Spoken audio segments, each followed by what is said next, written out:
My brother had a medical emergency a few weeks ago, and it left me feeling like, what in the world is going on? During the time while he was having the medical emergency, I felt helpless. You know what I'm saying? It's like you feel, I felt like, wow, I can't do anything to help him. What can I do but God? Okay? I'm a believer. So you're going to hear me reference God, the Holy Ghost, all that good stuff, because that's where it's going with this story. Okay? Story time, guys. Let's get into it. So Sam and I, on this particular day, he had looked kind of sleepy, and he usually looked kind of groggy or whatever first thing in the morning before he gets his breakfast and shower and all of that. So even after that, he still, looked, and I was like, "You okay?" He was like, "Yeah, I'm fine." So we went on about our business. After breakfast, we went a few places, ran some errands, and then we went walking. And we usually bring our fruit bag with us. So after we get through walking, we usually get some fruit and some water and all that stuff in. And so on this particular day, the bag it was left at home. So we had some Ritz crackers in the car, and we chumped on some of those while we were driving back after we walked. So after we walked, I know for a fact the first time around, and he's usually the one that pushes us to keep going. We'll do one lap, and then I'll kind of like stagger to the side or whatever, and then Sam will be like, one more lap, or let's go one more time. And this time I was the one asking, are we going again? And he looked at me and he was like, yeah. And so we did that second lap. After that, went back to the car. Like I said, we left our fruit at home, and we proceeded to drive down the street and crunch on our Ritz crackers. And I had some water, and he had some water.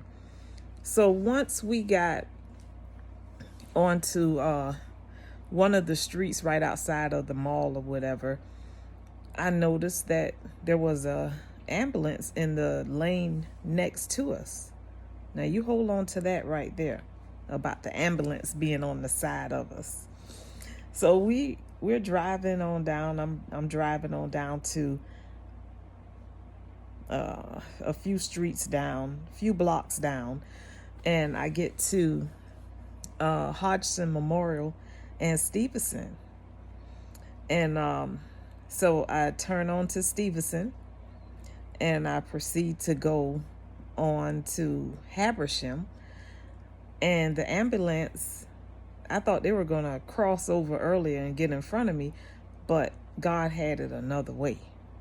They were behind me. So when I turned on to Habersham, they turned on. I was like, oh, well, good grief. They must not be in a rush. Because, I drive the speed limit. So anyway, going down there, we passed by the YMCA. So I hear Sam it sounded like he chuckled or something was going on next to me. I'm driving. And so I hear it again. And so the next time I hear it, it's like that, literally. And so I looked over out the corner of my eyes, and I saw him moving. And I said, uh-oh, to myself. I'm thinking he's having a seizure. So I looked up in my rearview mirror, and I saw the ambulance was still there, and I'm blowing my horn at this time. I'm blowing the horn because he's, shaking, convulsing. And so I'm turning onto a street. I don't know how I did all of this at one time, but I turned onto the street, put my car in park, and I'm still blowing the horn. And by this time, I'm waving my left hand out the window for the ambulance to stop. And he finally stopped, and it was a car like right up on the ambulance right behind him. So I'm running to him. I'm like, my brother's having a medical emergency. I need help. Please send me help. I need help. I'm just all over the place with it. And so he comes back to the car, and he was like, okay, yes, he's having a seizure. And I said, okay, I've never witnessed him have a seizure. But anyway, he had the seizure afterwards. He said, we're going to have to get him out the car, put him on his side. I said, okay. So we got him out of the car. We put him on his side, and he he was coming back slowly. And so I said, oh my goodness, I'm just praying, say, Lord, please let everything be okay with him. And so I'm down there kneeling down, trying to help him as much as I can. He said, go back to the ambulance for me, please, because there was a lady in there. She was helping him, another EMT. She was helping him. So he said, go back and ask her to send the suction apparatus. She'll know what you're talking about. So I got that, and it was one other thing he asked me to do, because I'm assisting him at this point. So he used that to suction the rest of the Ritz crackers out of Sam's throat. And so after that, he said, he's another guy came up, because at that point Sam was back around, but he was like, where am I?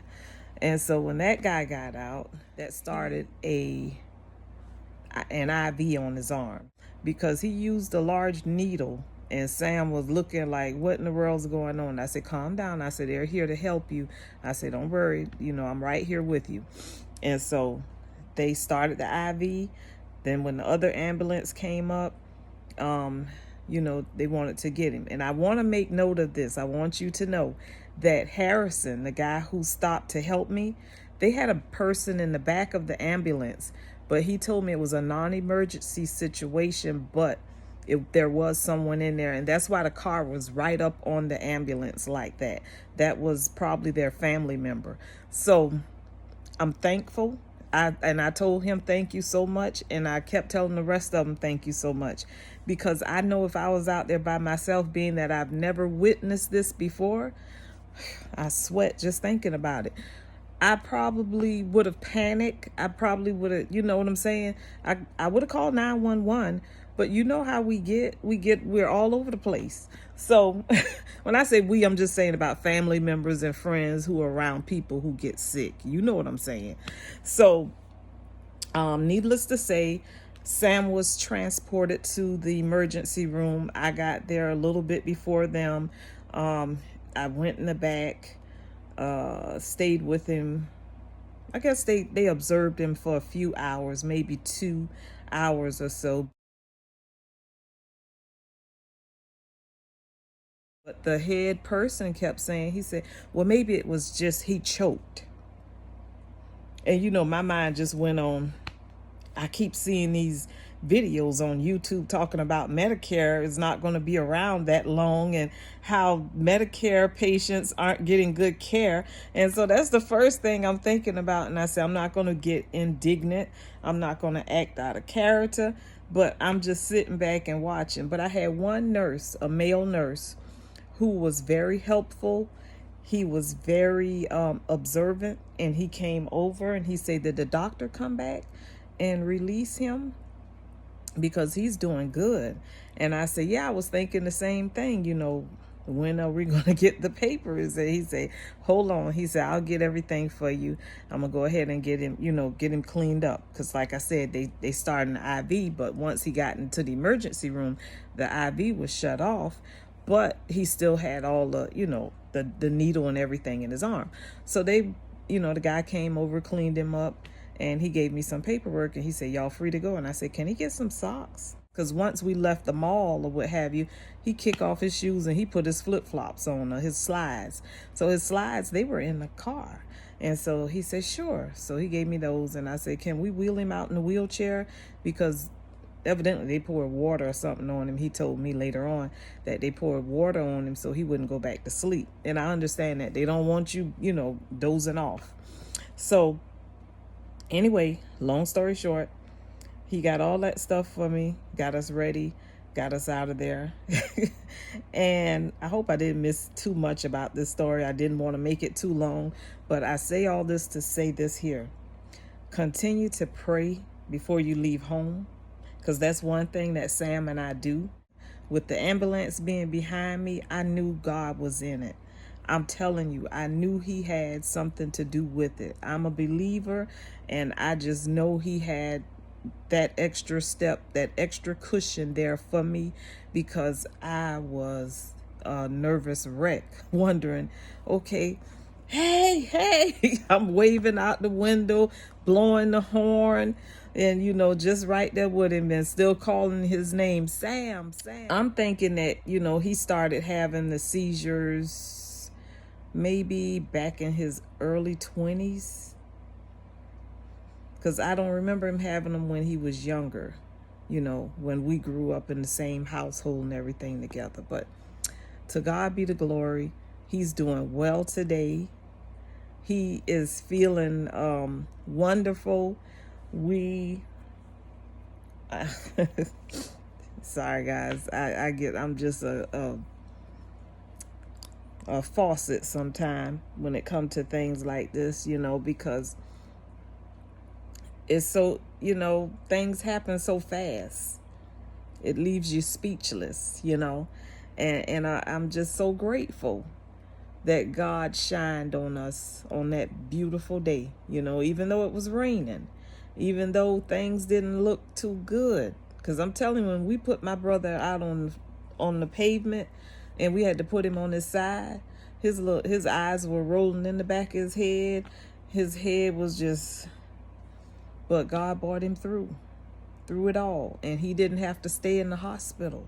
He came home that night, got washed up, got something to eat in him, and we upped the dose of his medicine and made an appointment. When did I make his appointment? On that Monday. They got him in that Tuesday morning to his neurologist, and she said that's what we needed to do. Up his medicine, his seizure medicine, and get him back in a few months. I thank God for everybody who helped me during this situation. Okay, guys, thank you for listening. Come back for more.